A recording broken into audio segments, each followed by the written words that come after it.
Okay, TBH Labs ကနေကြိုဆိုပါရစေကျွန်တော်တို့ဒီနေ့မှာ app တစ်ခုကို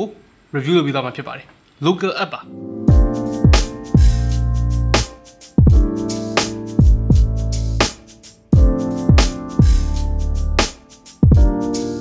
သူနဲ့ပတ်သက်ပြီးတော့ပြောစရာလေးတွေလည်းနည်းနည်းရှိတယ်စိတ်ဝင်စားစရာအချက်လေးတွေလည်းရှိတယ်ဆိုတော့အဲ့ဒါလေးတွေကိုရှင်းပြရင်းနဲ့ကျွန်တော်တို့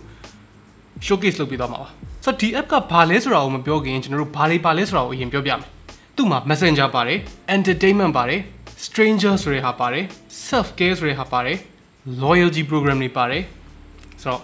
့ဒါလောက်ဆိုလို့ရှိရင်တော့စိတ်ဝင်စားသွားကြလိမ့်မယ်လို့ထင်ပါတယ်ဆိုတော့ကျွန်တော်ခုနကပြောပြလိုက်တဲ့9ခုထဲမှာရှင်းတဲ့ဟာတွေလည်းရှိသလိုတိတ်ပြီးတော့မရှင်းတဲ့ဟာတွေလည်းရှိတယ်ဆိုတော့ဒီ app ကိုလုပ်ပေးထားတဲ့ company ကတော့ Mytel ကပါဆိုတော့ app ရဲ့နာမည်က My ID လို့ခေါ်ပါတယ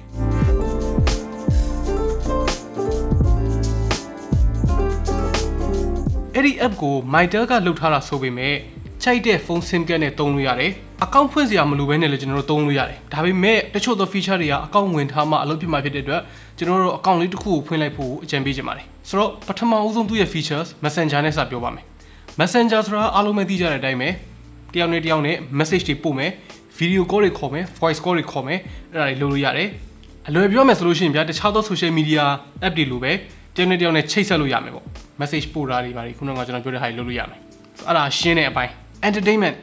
အဲ့ဒီ entertainment အပိုင်းကတော့နည်းနည်းလေးစိတ်ဝင်စားဖို့ကောင်းတယ်ဘာလို့လဲဆိုတော့ကို့မှာ internet ရှိုံနဲ့သူတွေကတချင်းတွေကို free နားထောင်လို့ရမယ်တခုမှတော့ download ဆွဲလို့မရဘူးအကုန်လုံးက stream only ပါ trending video တွေကြည့်လို့ရမယ် local comedy video တွေကြည့်လို့ရမယ်အဲ့ဒီမှာ hot news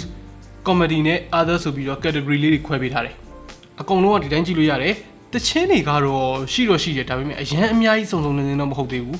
တချင်းတွေထဲမှာကျွန်တော်တို့မြန်မာတချင်းတွေလည်းရှိသလိုနိုင်ငံခြားတချင်းတွေလည်းရှိတယ်ကျွန်တော်တို့တချင်းဆိုတာ audio တွေပဲမဟုတ်ဘဲနဲ့ music video တွေလည်းရှိတယ်အဲ့ဒီမှာ K-pop တွေတခြားသောနာမည်ကြီး genre တွေအကုန်လုံးတွေ့ရမယ်ပေါ့နော်ဆိုတော့ဒီမှာကျွန်တော်တို့မှာ concern လေးတစ်ခုရှိတယ်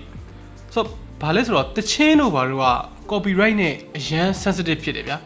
တချင်းတွေ music video တွေအဲ့ဒါတွေအကုန်လုံးက internet ရှိုံနဲ့ free နားထောင်လို့ရတယ်ဆိုတာကောင်းတယ်ဒါပေမဲ့တရားဝင်ဟုတ်လားမဟုတ်လားဆိုတဲ့မေးခွန်းတစ်ခုရှိတယ်ဘာလို့လဲဆိုအဲ့တချင်းတွေ music video တွေကိုခွင့်ပြုချက်မရဘဲနဲ့သုံးမယ်ဆိုလို့ရှိရင်အဲ့ဒါ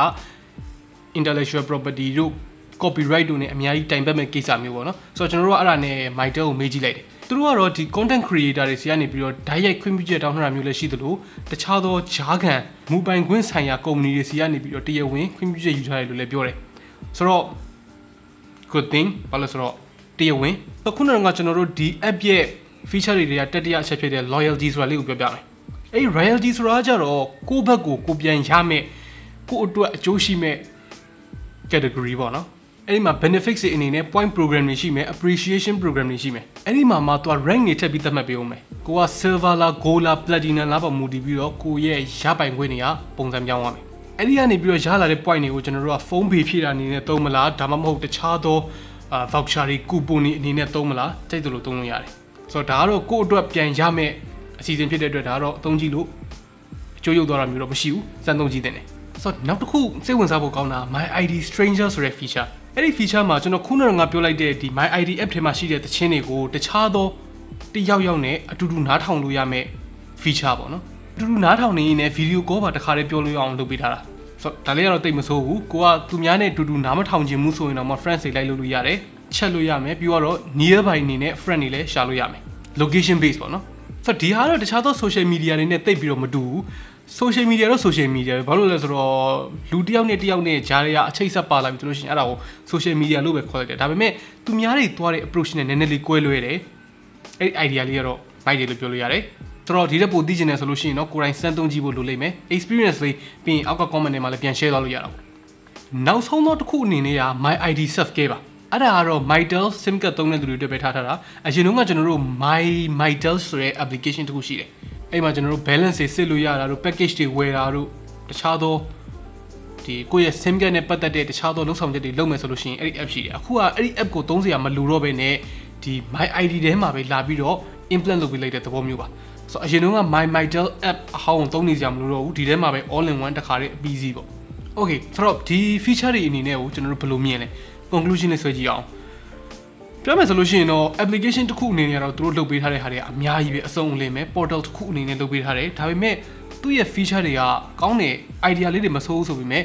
polishing လေးတွေတော့လုပ်ဖို့လိုနေပါသေးတယ်ဥပမာ iOS မှာဆိုလို့ရှိရင် notch တွေနဲ့အဆင်မပြေတာမျိုး UI တွေသိပြီးတော့အဆင်မပြေသေးတာမျိုးတွေတွေ့နေရအောင်မယ်ပြီးတော့တချင်းတွေမှာလည်း genre ခွဲထားတာတွေကနည်းနည်းတလွဲလေးတွေဖြစ်နေတဲ့အပိုင်းလေးတွေရှိသေးတယ်ဥပမာ EDM playlist ထဲမှာဗျာမဆိုင်တဲ့ alternative တို့ rock တို့ hip hop တို့အဲ့လိုမျိုးတွေဝင်နေတာမျိုးတွေပေါ့နော်ဒါတွေကတော့နောက်ပိုင်း software update မှာတော့ပိုပြန်ပြီးတော့ကောင်းလာနိုင်တဲ့အချက်လေးတွေပေါ့ဘာလို့လဲဆိုတော့ Spotify တို့ Joox တို့လိုမျိုးဒီ music streaming အတွက်တည်တံ့လုပ်ထားတဲ့ app တွေမှာတော့မှအဲ့လိုမျိုး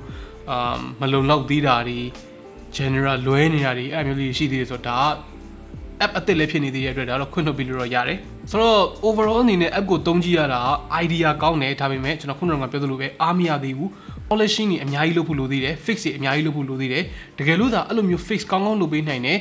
app ကို update ကောင်းကောင်းလုပ်ပေးနိုင်တယ်ဆိုလို့ရှိရင်တော့တော်တော်လေးကိုကောင်းလာမယ့် app တစ်ခုပါ